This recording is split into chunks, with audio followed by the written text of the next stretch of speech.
Selanjutnya saya serahkan kepada hamba-Nya.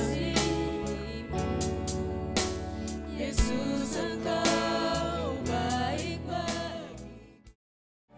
Terima kasih hadirat-Mu Tuhan. Kami sia-sia tanpa hadirat Tuhan. Kami membutuhkan Engkau.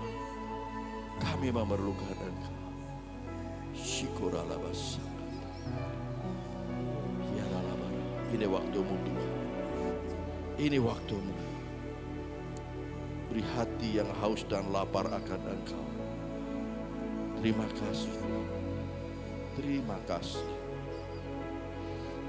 Terima kasih Tuhan. Berfirmanlah Tuhan, berfirmanlah. Kami mau mendengar dan kami mau melakukannya. Di dalam nama Tuhan Yesus kami sudah berdoa. Amin. Tuhan, silakan duduk. Ya, makasih buat pelayan-pelayan Tuhan. Silakan duduk.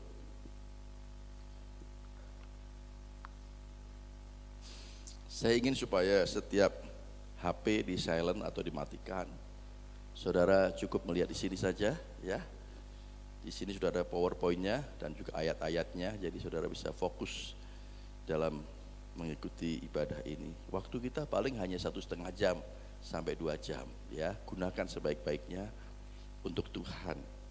Nanti selebihnya bisa dilakukan setelah ibadah puji Tuhan. Nah, saya ingin menyampaikan satu kebenaran firman Tuhan yang saya beri judul yaitu iman dan taat akan terjadi mujizat. Amin, saudara. Iman dan taat akan terjadi mujizat. Yuk ucapkan sama-sama 1, 2, 3. Iman dan taat akan terjadi mujizat. Amin. Kita percaya bahwa mujizat Tuhan itu tetap ada, ya. Bukan hanya dulu saja, tetapi sampai saat ini.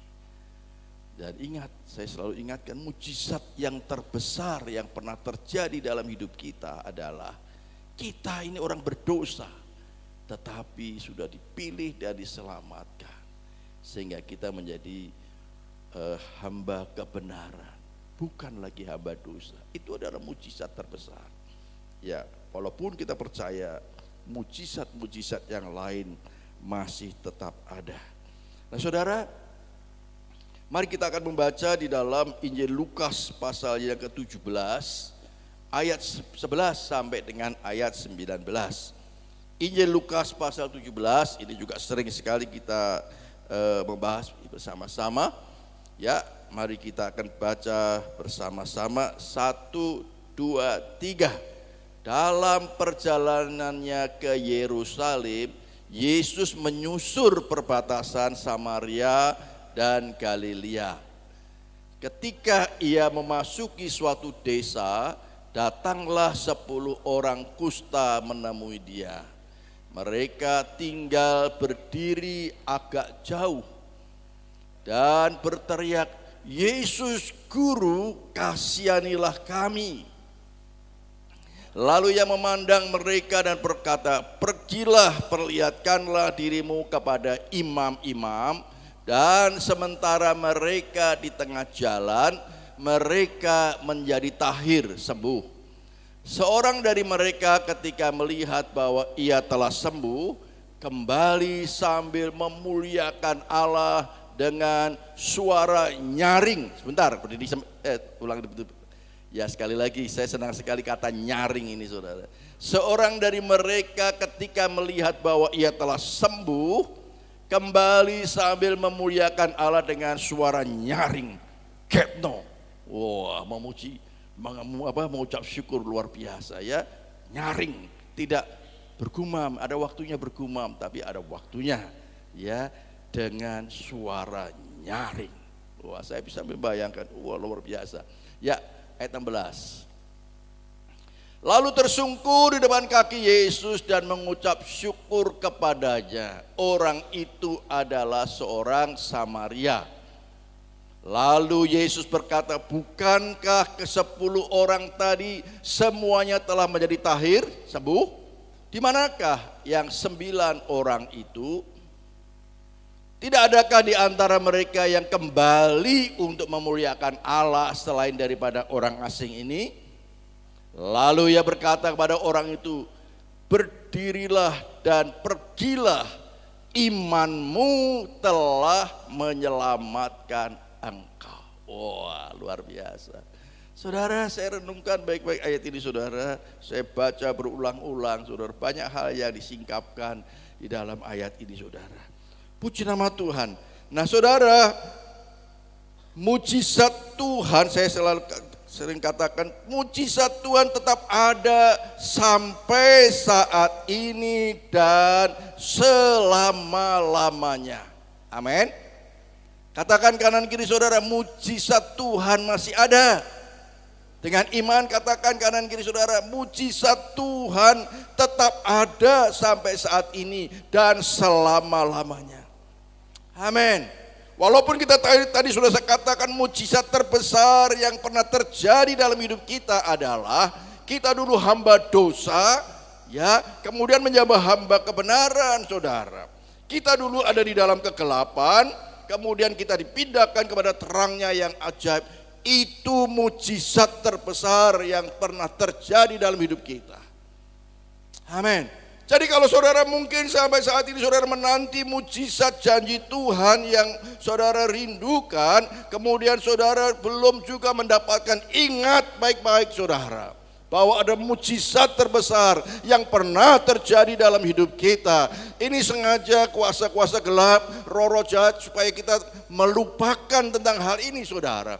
Padahal ini sesuatu yang sangat mendasar, sesuatu yang sangat penting saudara. Jadi selalu saudara, kalau saudara ingat itu, saudara pasti akan mengalir satu ucapan syukur yang keluar dari dasar hati kita. Sekali lagi mujizat Tuhan tetap ada sampai saat ini dan selama-lamanya. Sebab Tuhan Yesus tidak pernah berubah dulu, sekarang, dan sampai selama-lamanya. Amin saudara.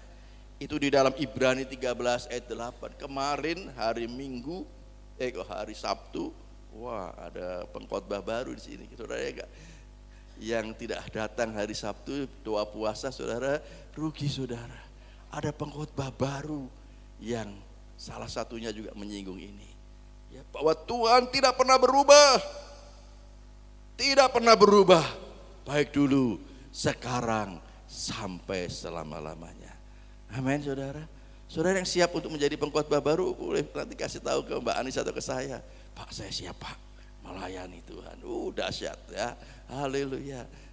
Saya semakin senang tentunya ya. Akan ada muncul orang-orang dipakai Tuhan, diurapi Tuhan. Luar biasa saudara.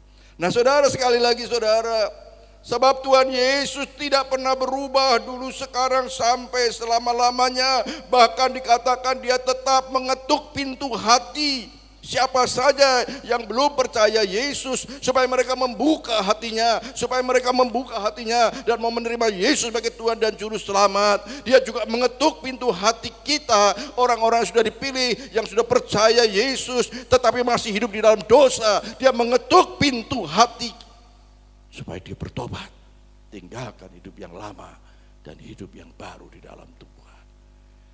Itu saudara. Itu karena dia mengasihi kita, dia tidak mau kita binasa, dia tidak mau kita kedapatan bercacat celah. Dia ingin supaya benar-benar setiap kita yang sudah dipilih Tuhan hidup di dalam kebenaran. Pak, mana mungkin kita hidup dalam dunia ini ya, kalau kita bisa hidup dalam kebenaran. Roh Kudus yang akan menolong saudara. Roh Kudus diberikan kepada kita untuk menolong kita supaya kita bisa hidup di dalam kebenaran saudara. Kalau orang dunia boleh berkata begitu, mana mungkin. Tetapi kalau kita, saya percaya ada roh kebenaran yang selalu memimpin saya di dalam segala kebenaran. Hanya masalahnya apakah saudara punya iman dan taat? Kalau kita punya iman dan taat, mau dipimpin oleh roh kebenaran itu, Roh Kudus itu, maka saudara, apa yang dituliskan di dalam firman Tuhan, janji-janji Tuhan itu pasti dan pasti akan digenapi. Amin. Ku tetap setia menanti janjimu sampai ku menutup mata. Jangan sampai ada yang tidak setia, saudara. Ya, mungkin masalah persoalan apapun jangan membuat kita menjadi tidak lagi setia menanti janji Tuhan.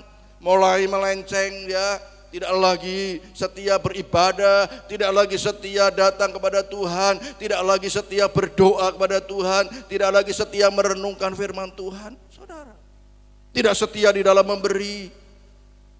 Dia mau supaya kita tetap setia, karena Tuhan tetap setia walaupun kita tidak setia. Saya senang apa yang dikatakan. Dia tetap setia walaupun kita tidak setia. Saya merenungkan, kalau begitu Tuhan, kalau saya setia, Dia pasti sangat setia kepada kita. Amin. Beri kemuliaan buat Tuhan. Karena sejak kita tidak setia saja, Dia tetap setia kepada kita. Apalagi kalau kita setia, saudara, Dia pasti akan sangat setia kepada kita. Itu diimani dan percaya, saudara. Amin, saudara. Amin, saudara. Ku tetap setia menanti janjimu. Haleluya. Kasih dan kuasanya tetap ada bagi kita, saudara. Kasihnya yang tidak berkesudahan, kuasanya yang tidak berubah itu tetap ada bagi saudara dan saya, bagi kita umat pilihannya. Puji nama Tuhan, haleluya. Mari saudara, kita belajar bagaimana Tuhan Yesus menyatakan mujizatnya melalui bacaan firman Tuhan yang kita baca bersama-sama tadi. Ya, karena kita bisa melihat ada hal yang sangat indah yang dapat kita pelajari. Yang pertama, saudara, seperti biasa saya membagi 4 bagian di dalam khotbah saya. Yang pertama, mari kita datang kepada Tuhan Yesus saja. Ya, sekali lagi, mari kita datang hanya kepada Tuhan Yesus saja. Firman Tuhan tadi dikatakan di dalam Lukas 17 ayat 11 sampai 13. Dalam perjalanannya ke Yerusalem, Yesus menyusur perbatasan Samaria dan Galilea. Ketika ia memasuki suatu desa, datanglah 10 orang kusta menemui dia. Dia tahu diri karena dia orang kusta yang tidak bergaul dengan orang-orang yang sehat. Mereka tinggal berdiri agak jauh dan berteriak, Yesus Guru, kasihanilah kami. Saudara, apa yang dilakukan oleh 10 orang sakit kusta ini adalah sangat tepat, saudara. Dia datang kepada Tuhan Yesus adalah hal yang sangat tepat. Katakan sangat tepat. Datang kepada Yesus, saudara, ini adalah sesuatu yang sangat tepat. Bukan datang kepada yang lain, tetapi datang kepada Yesus. Sebab Yesus sendiri mengatakan di dalam Injil Matius 11 ayat 28, marilah kepadaku semua yang letih, lesu dan berbeban berat. Kalau saudara bawa Alkitab, saudara garis bawahi stabilo kata semua. Marilah kepadaku semua yang letih, lesu dan berbeban berat, aku akan memberikan kelegaan kepadamu. Semua artinya apapun beban saudara, apapun permasalahan yang kita hadapi, apapun pencobaan yang Tuhan izinkan di dalam kehidupan kita, saudara, mungkin sakit penyakit ataupun masalah yang lain. Mari datang kepada Tuhan. Karena datang kepada Tuhan Yesus adalah sangat tepat, saudara. Dan memang itu yang Tuhan kehendaki, ya. Tuhan menghendaki apa saja yang kita perlukan, kita hanya datang kepada Dia saja. Kita hanya datang kepada Yesus saja, sesuatu yang sangat tepat, saudara. Sebab Yesus adalah Tuhan dan Juru Selamat kita, tetapi Dia juga adalah penolong kita, penyembuh kita, penghibur kita. Itulah Yesus yang kita percaya. Saudara, jangan kita terpengaruh dengan hal duniawi yang menawarkan kepada kita untuk datang kepadanya, untuk datang kepada dunia. Dunia menawarkan berbagai macam hal, saudara. Tetapi mari saudara, apapun saat ini saudara, baik di dalam keadaan baik di dalam menghadapi masalah, mari kita hanya datang kepada Yesus saja. Sebab Dia adalah jawaban atas segala persoalan kita. Saya senang apa yang dikatakan oleh ke-10 orang sakit kusta tadi. Guru, kasihanilah kami. Guru, kasihani Yesus, Guru, kasihanilah kami. Dia pertama dia datang kepada Yesus sudah tepat, dan dia percaya bahwa Yesus adalah sumber dari segala kasih itu. Amin. Yesus adalah sumber dari segala kasih itu. Oleh sebab itu kita sangat tepat sih kalau kita datang kepada Yesus, supaya belas kasihan Yesus mengalir di dalam kehidupan kita. Amin, saudara. Puji nama Tuhan, puji nama Tuhan. 10 orang sakit kusta ini tepat dia datang kepada Tuhan Yesus. Dia mau, saudara, apa yang saudara saat ini hadapi, saudara. Permasalahan, persoalan apapun yang saudara hadapi, saudara, mari saudara kita datang saja kepada Yesus. Datang kepada Yesus dengan segala kerendahan hati kita. Kita datang kepada Yesus dengan segala kekurangan kita. Kita datang kepada Yesus dengan segala kelemahan kita. Disitulah Tuhan akan menyatakan belas kasihannya. Yesus akan menyatakan kuasanya. Yesus akan menyatakan kasihnya. Karena Dia adalah sumber kasih itu. Dia adalah sumber kasih itu. Puji nama Tuhan. Yesus, Guru, kasihanilah kami. Puji nama Tuhan. Haleluya. Nah, saudara, mari saudara. Saya senang kemarin waktu kita kuis ya. Saya tanya Matius 11 ayat 28. Ada yang berdiri dan menjawab. Marilah kepadaku semua yang letih, lesu dan berbeban berat. Aku akan memberi kelegaan kepadamu. Wah, pintar-pintar ya, luar biasa. Saya tanya, ya. Setiap saya mau malas berbuat baik, ya. Setiap saya malas berbuat baik, ada ayat yang mengiang-iang buat saya. Apa itu? Galatia 6 ayat 10. Galatia 6 ayat 10. Galatia 6 ayat 10. Apa bunyinya? Bisa menjawab. Selama masih ada kesempatan, mari kita berbuat baik kepada semua orang, terutama kepada saudara seiman. Amin, saudara. Haleluya. Jadi kalau saudara malas berbuat baik, saya berharap Galatia 6 ayat 10 mengiang-iang pada saudara. Ya, Pak Tulus, kalau kita malas berbuat baik, benar Roh Kudus menggerakkan kita untuk berbuat sesuatu.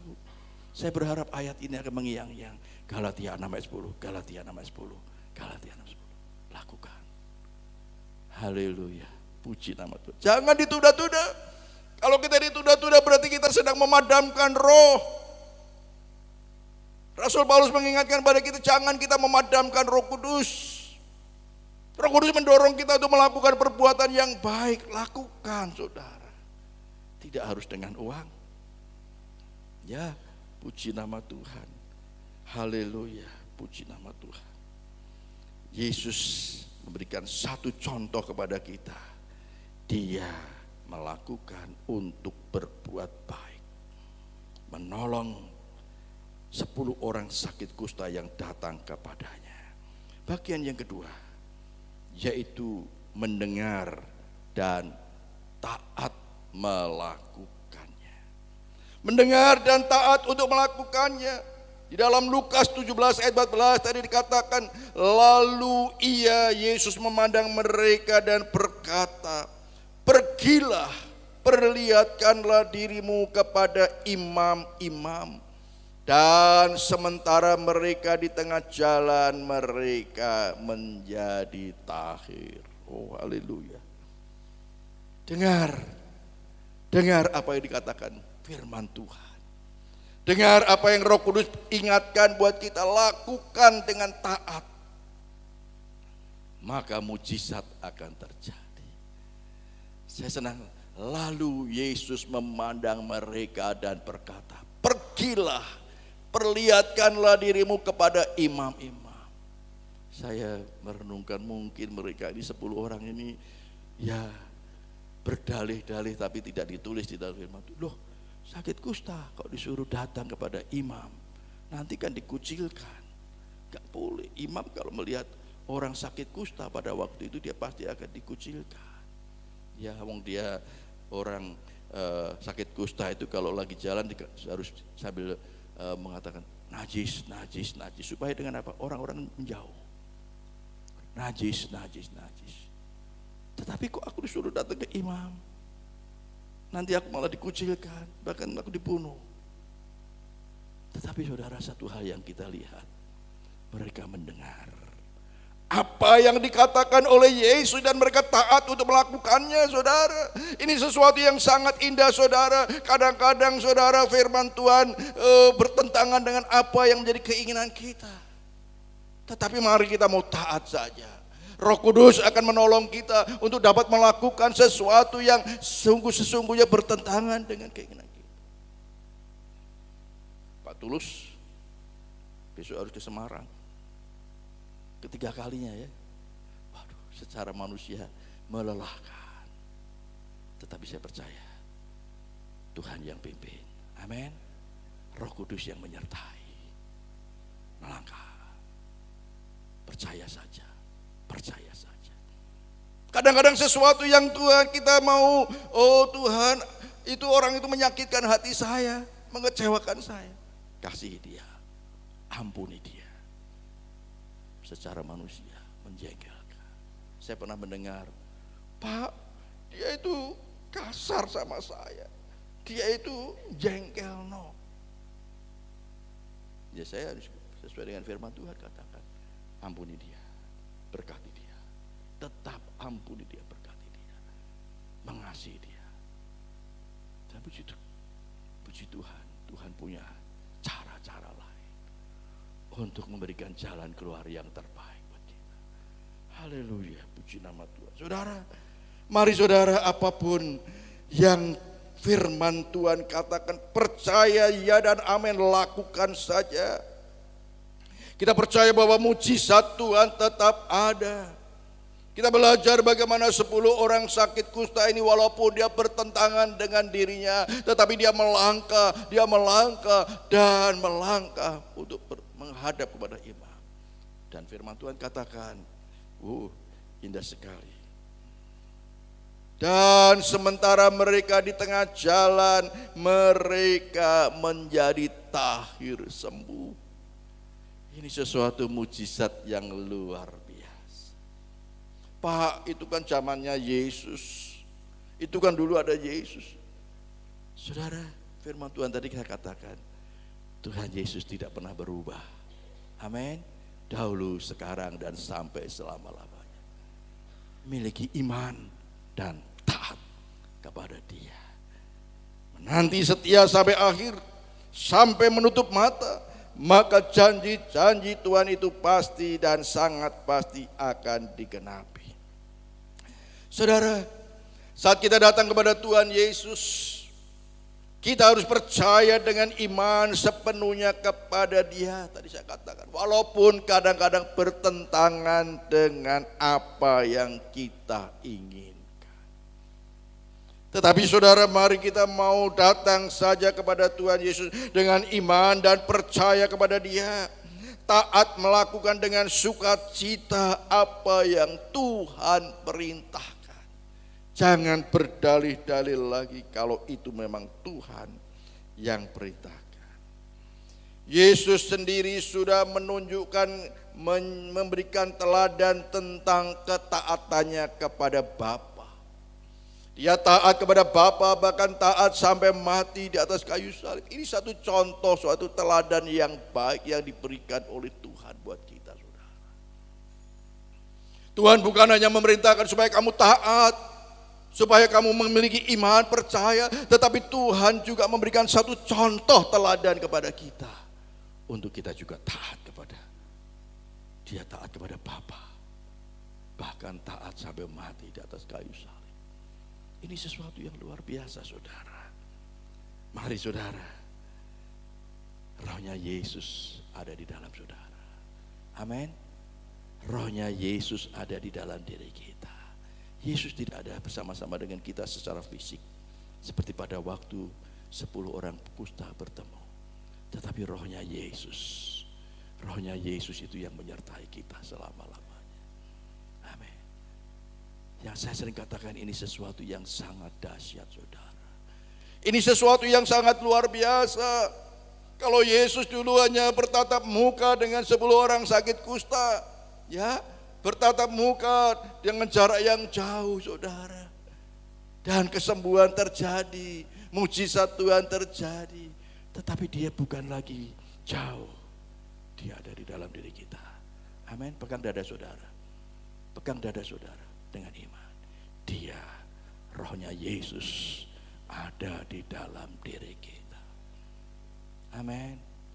Seharusnya anak-anak Tuhan zaman sekarang ini seharusnya memiliki iman yang lebih dahsyat.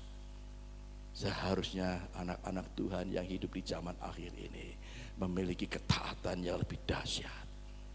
Seharusnya orang-orang anak-anak Tuhan yang hidup di zaman akhir ini ya memiliki kesetiaan yang lebih dahsyat.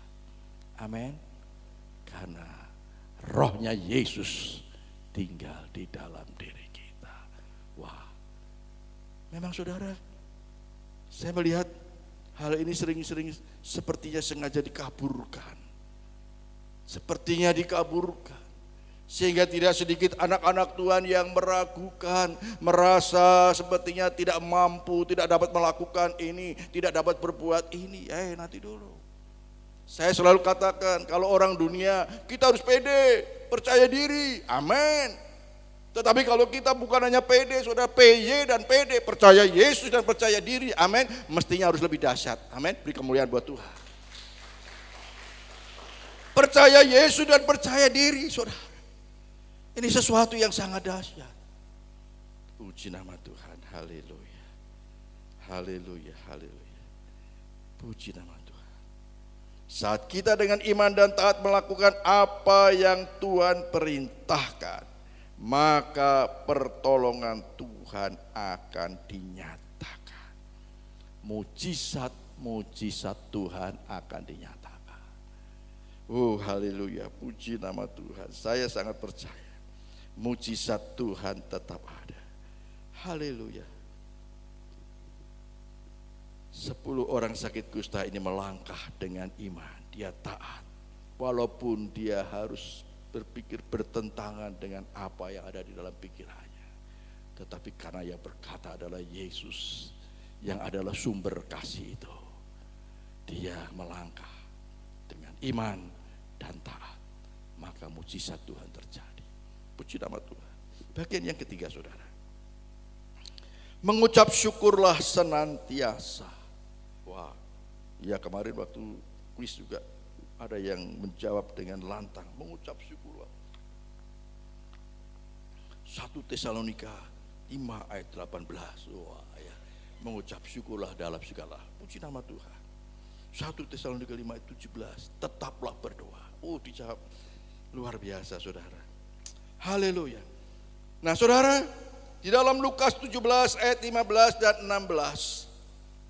Tadi ya sudah kita baca bersama-sama. Lukas 17 ayat 15 dan 16.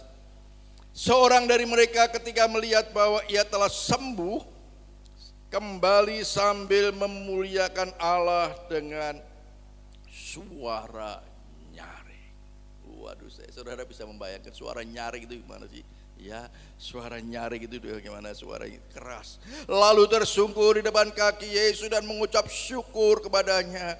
Orang itu adalah seorang Samaria. Saudara, ini adalah sesuatu yang luar biasa. Tadi di awal saya katakan bahwa mujizat terbesar yang pernah terjadi dalam hidup kita adalah keselamatan. Bagaimana kita dulu hamba dosa, saudara. Kalau kita tidak percaya Yesus, kita akan binasa, saudara. Kita akan mengalami hukuman yang kekal, bukan hidup yang kekal. Tetapi saudara, kalau kita mengingat tentang peristiwa dahsyat itu, perbuatannya yang besar itu, seharusnya itu pun sudah menjadi dasar untuk kita selalu mengucap syukur. Amin, saudara. Selalu mengucap syukur. Nah ini yang sering kadang-kadang dikaburkan saudara. Ya, kalau tidak ada mujizat yang lain tidak mengucap syukur. Dia lupa bahwa ada mujizat besar yang pernah terjadi dalam hidupnya. Saya berharap saudara dengan dasar peristiwa yang besar, perbuatannya yang luar biasa, itu sesungguhnya seharusnya sudah menjadi dasar untuk kita selalu mengucap syukur kepada Tuhan. Puji nama Tuhan, haleluya. Haleluya, mujizat terbesar keselamatan. Saudara, mengucap syukur adalah perintah Tuhan bagi setiap kita orang percaya. Mengucap syukur harus menjadi gaya hidup kita. Dan kita percaya ada kuasa di dalam kita mengucap syukur. Mengucap syukur bukan hanya di bibir saja saudara. Mengucap syukur harus dengan tindakan, yaitu memberikan sesuatu yang terbaik apa saja kepada Tuhan. Memberikan waktu kita kepada Tuhan juga bagian dari sedang mengucap syukur kepada Tuhan. Saudara, datang di dalam doa dan puasa ya, sementara mungkin ada kegiatan yang lain, saudara, itu juga bagian kita sedang memberikan waktu untuk Tuhan. Datang kepada Tuhan sebagai ucapan syukur kepada Tuhan. Memberikan persembahan kita kepada Tuhan, itu juga bagian ucapan syukur kita memberi saudara. Pelayanan yang kita lakukan, kita melakukan pelayanan dengan sebaik-baiknya karena kita tahu bahwa apa saja yang kita lakukan sesungguhnya bukan untuk manusia tetapi untuk Tuhan. Amin saudara. Firman Tuhan katakan demikian.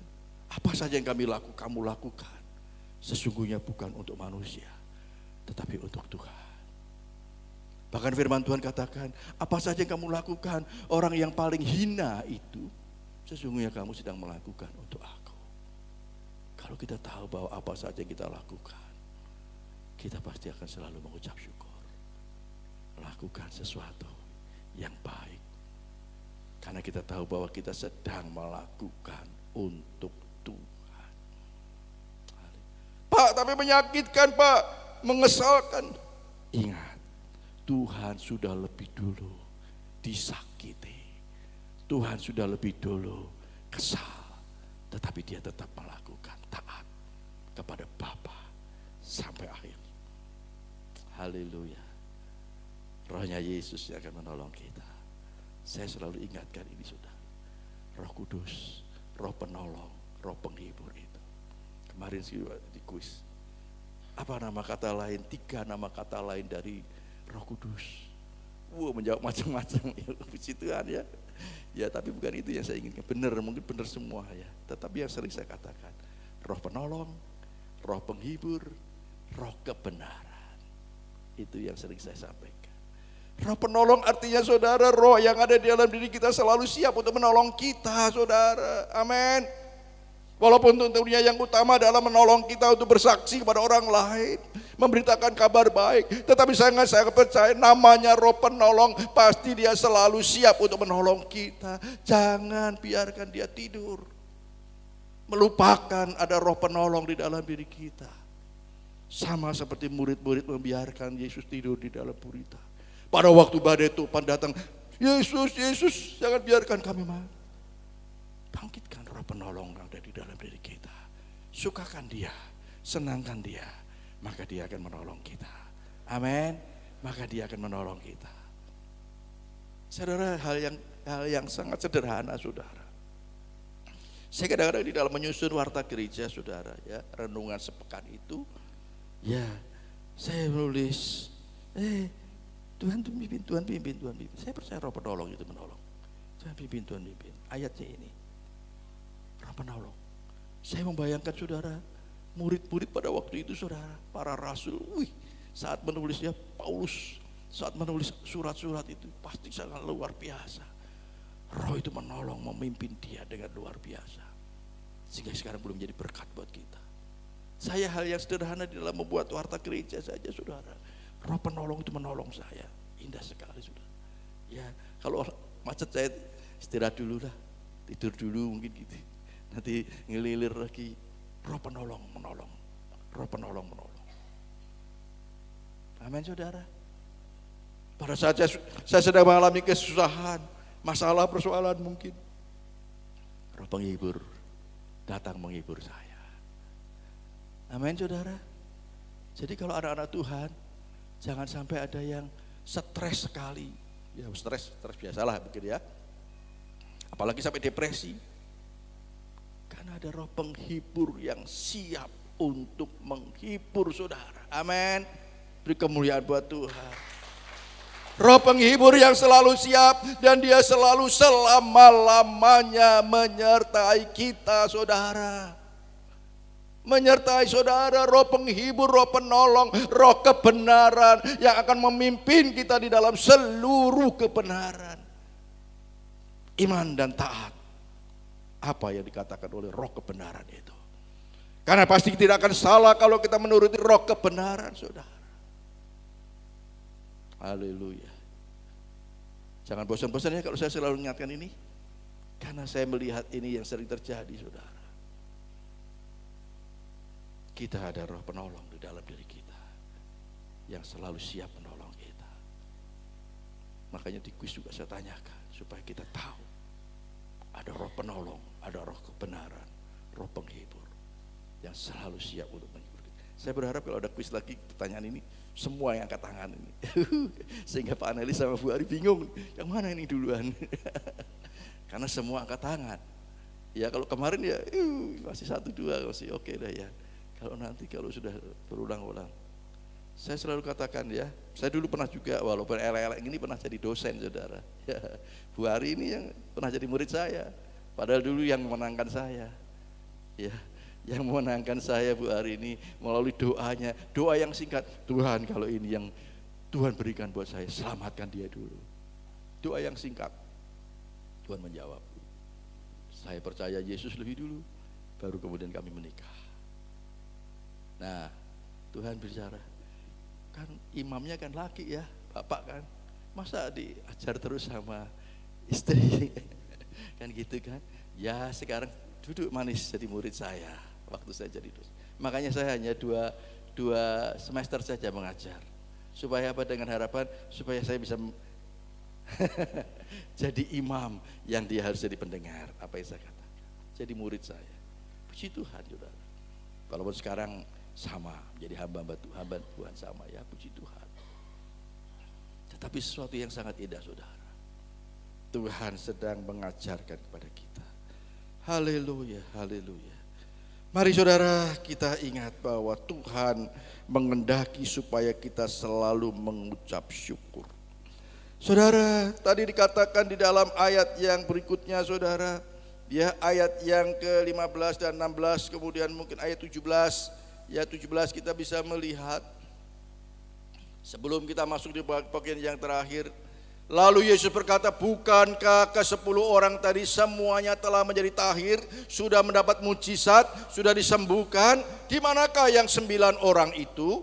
Tidak adakah di antara mereka yang kembali untuk memuliakan Allah selain daripada orang asing ini? Kalau saudara renungkan ayat ini baik-baik saudara, Yesus kecewa.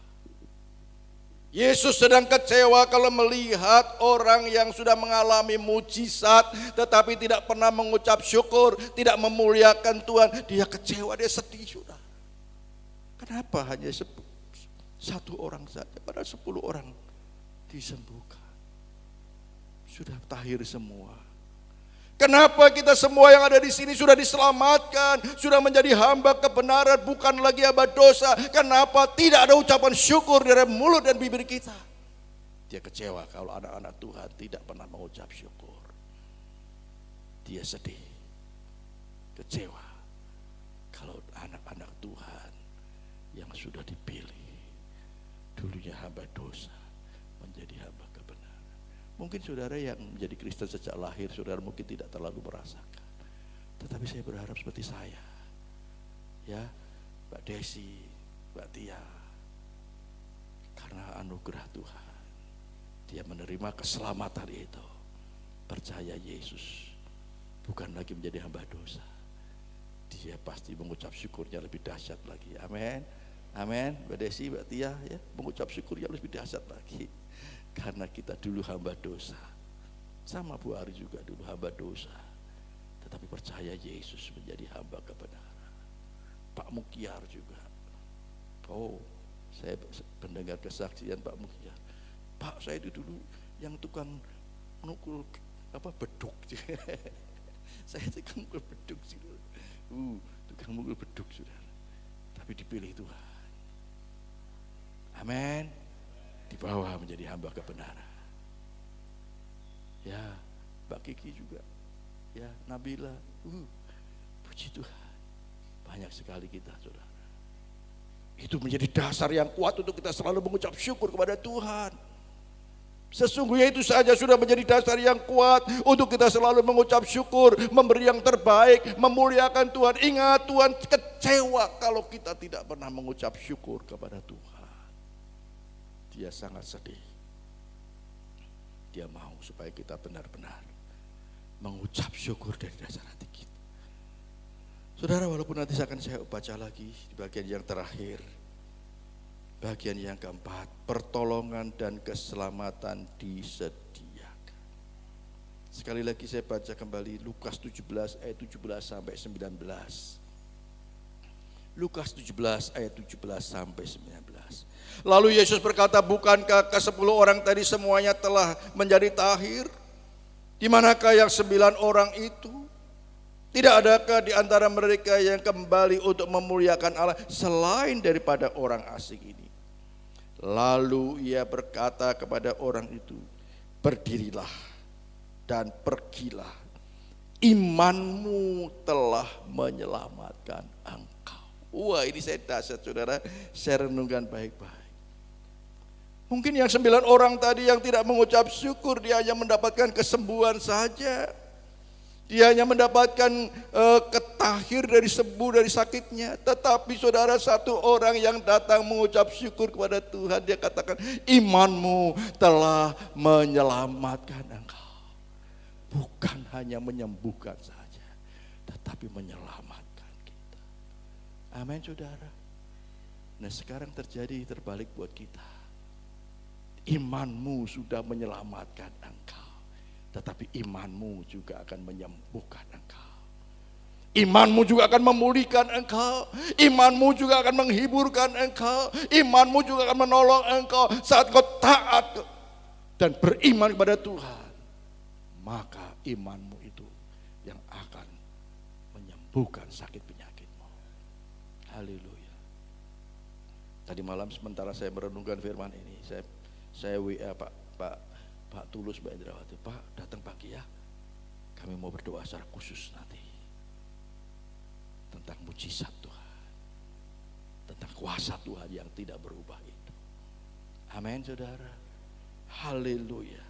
Puji nama Tuhan. Tuhan dengan sangat sedih dan kecewa, ya bagian yang terakhir Mas Adit. Tuhan sangat sedih dan kecewa jika anak-anaknya tidak bersyukur untuk memuliakan Allah. Dia siap untuk menolong apa saja, saudara, yang menjadi pergumulan dan kebutuhan kita. Kan tadi di dalam Injil Matius 11 ayat 28 tadi katakan, marilah datang kepadaku semua yang letih dan berbeban berat. Apa yang membuat kamu letih? Apa yang membuat kamu berbeban berat? Datang kepada Yesus. Dia sudah mengundang kita. Dia mengulurkan tangannya untuk menolong saudara dan saya. Bahkan dia ingin supaya bukan hanya kesembuhan atau mujizat, tetapi kerinduan Tuhan supaya semua orang diselamatkan. Oh haleluya, puji nama Tuhan. Dia tetap setia berdiri mengetuk pintu.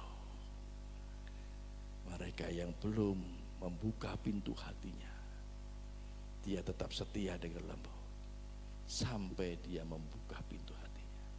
Maka aku akan makan bersama-sama dengan dia. Ada sukacita, keselamatan terjadi. Dia mengetuk pintu hati anak-anak Tuhan yang masih menikmati hidup di dalam dosa. Dengan lembut dia mengetuk, bertobatlah, bertobatlah, kerajaan Allah sudah dekat, kerajaan Allah sudah dekat. Dia mengetuk dengan lembut, tinggalkan cara hidupmu yang lama, tinggalkan, kubur bersama dengan Yesus dan bangkit hidup bersama Yesus. Apa perlu dibaptis lagi? Kan tidak kan? Baptis cukup sekali aja. Ya, tapi renungkan bahwa perbuatan kita yang lama sesungguhnya sudah dikubur bersama dengan Yesus. Kita hidup yang baru bersama dengan Tuhan. Bukankah firman Tuhan katakan kita yang percaya pada Yesus sudah menjadi ciptaan yang baru. Saudara dan saya sudah menjadi ciptaan yang baru. Coba lihat kanan kiri saudara sih. Apakah ada tanda-tanda ciptaan yang baru? Wah, luar biasa. Ada tanda-tanda menjadi ciptaan yang baru. Ya, Pak Samsu sudah menjadi ciptaan yang baru. Ya, yang lama sudah berlalu, yang baru sudah datang. Kita sudah menjadi ciptaan yang baru. Perkataan kita sudah diperbarui, hati kita sudah diperbarui, tindakan kita tentu juga akan dan sudah diperbarui. Haleluya, haleluya. Saya senang kesaksian Mbak Iwin waktu komsel. Saya kalau mau emosi, saya ingat saya STH, mau so emosian. Ada alarmnya, ada alarmnya ya. Saya su STH, masa saya mau emosi? Ya alarmnya bunyi, tweet, tweet, tweet. Apalagi kalau S2 ya, STH dan MA, wek, wek, wek, makin keras alarmnya ya. Wah kalau mau melakukan sesuatu yang tidak. S3, wah semakin keras lagi. Pak kalau gitu saya gak ada alarm. Ada roh penolong tadi, roh penghibur akan terus bunyi, terus mengingatkan gitu. Ojo, ojo, ojo, ojo dilakukan, jangan dilakukan. Amin saudara. Kalau saudara melihat ada yang punya STH di belakangnya, mau ya Mbak Iwin. Kalau ada yang STH mau emosi senggol aja. STH bro. STH bro. Kalau mau emosi ya. Ini ada STH loh ya. STH loh bro. Nah, ya, masa emosi bro. Puji Tuhan. Cewek masa bro ya. Guys. STH guys. STH coy. Puji nama Tuhan. Haleluya. Ingat saudara ya. Oh puji Tuhan. Jadi itu Roh Kudus yang mengingatkan pada kita. Ya puji Tuhan. Ya saudara, setelah firman Tuhan, mari saudara mengucap syukur harus menjadi gaya hidup kita. Ingat mujizat terbesar pernah terjadi dalam hidup kita. Haleluya. Tetapi kita percaya bahwa mujizat itu tetap masih ada. Haleluya. Amin. Tuhan Yesus berkati kita semua. Amin. Mari pemain musik, singan boleh masuk ke depan.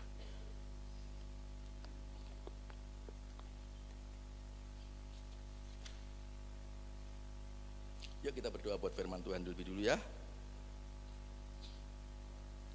Bapak Surgawi, kami bersyukur, terima kasih melalui firman-Mu pada pagi hari ini. Kami diingatkan kembali bahwa Engkau tidak pernah berubah. Mujizat-Mu tetap ada. Terima kasih Tuhan Yesus. Kami bersyukur Tuhan. Apapun yang sedang terjadi dalam hidup kami mau tetap datang kepada Engkau. Sebab kami percaya Engkau adalah sumber kasih itu saudara. Terima kasih Tuhan Yesus. Kami belajar dari 10 orang yang sakit kusta. Terlebih 1 orang Samaria yang datang dan mengucap syukur kepada-Mu Tuhan. Kami mau taat dan melakukan apa saja yang Tuhan perintahkan. Dengan iman dan percaya bahwa pertolongan Tuhan pasti akan dinyatakan. Biarlah mengucap syukur itu menjadi gaya hidup kami, kesukaan kami. Terima kasih Tuhan Yesus.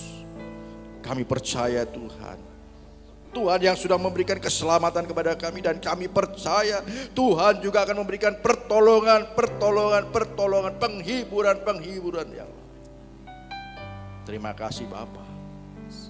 Di dalam nama Tuhan Yesus kami sudah berdoa. Haleluya.